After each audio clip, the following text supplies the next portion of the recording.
Plus d'une semaine après la mort de Mahsa Amini, 22 ans, en garde à vue à Téhéran, les manifestations antigouvernementales ont fait boule de neige à travers le pays. Selon la télévision d'État, des dizaines de personnes ont été tuées, dont des policiers et des centaines d'autres blessés dans l'escalade des affrontements entre les forces de sécurité et les manifestants. Mahsa Amini avait été détenu par la branche spéciale des autorités iraniennes appelée la police des mœurs, qui applique le code vestimentaire iranien imposé aux femmes. Les violences ont commencé à la suite de sa mort, alors que de premières informations ont attribué son décès à un coup donné sur la tête. Ce que la police iranienne a nié, publiant les vidéos des caméras du poste de police qui montrent que Mahsa Amini s'est effondrée alors qu'elle parlait à une policière.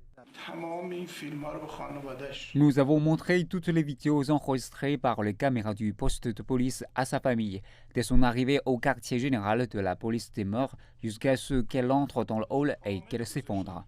Le président Raisi a chargé le ministère de l'Intérieur d'enquêter sur la question et de déterminer la cause du décès de la jeune femme. Les rapports médico-légaux indiquent qu'il n'y avait aucune marque sur son corps, aucun signe d'hémorragie cérébrale et aucune fracture du crâne.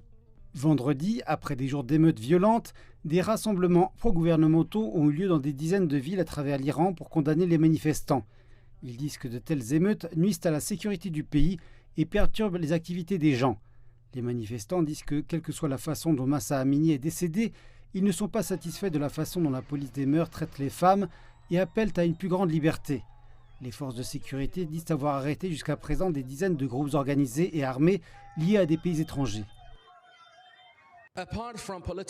Outre les militants politiques qui critiquent le comportement de la police des mœurs, un nombre considérable de législateurs et d'hommes politiques estiment que dans les circonstances actuelles, les gens sont soumis à d'énormes pressions économiques, principalement causées par les sanctions.